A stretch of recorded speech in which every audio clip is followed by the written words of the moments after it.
time again. Time for another speed run review with the speediest speedster to ever speed, me. Now, you know the drill. I've got to blast this review in 2 minutes or less, and if I don't, well, let's just say I'm in for a,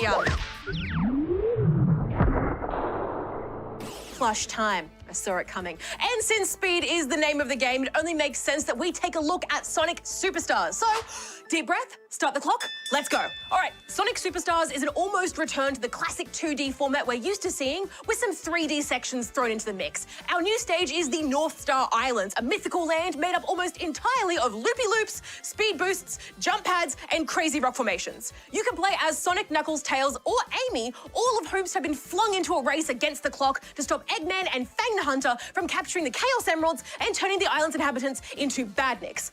Which means speeding our way through the many levels that make up the game's 11 zones, all of which are original, but fans will notice similarities to a few old classics here and there. Now, I fully admit I'm not a Sonic fan myself, so I couldn't fully appreciate the little nods to the older games, but I still think the new 3D elements and fresh coat of paint really make Sonic Superstars pop. Another new addition is the emerald powers that you get from collecting Chaos Emeralds, like the Avatar power that allows you to launch clones of yourself at enemies. They're a nifty addition to the formula and particularly useful against the tougher boss fights, which more or less boil down to hit this enemy in their weak spot a few times, but that's okay. We aren't here for intense combat, we are here for intense speeds. So it's a shame I didn't really enjoy myself in those levels.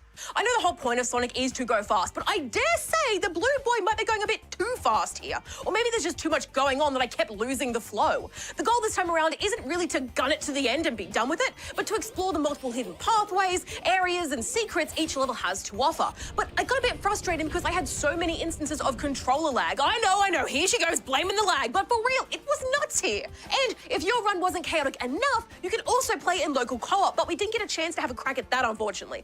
Overall, though, I don't think Sonic Superstars has quite reached those lofty heights that something like Sonic Mania set for the series, but it does a good job of recapturing some of the nostalgia of the OGs while still balancing fresh takes and new features. So it's going to be 3 out of 5 speed reactions for me. Did I make it?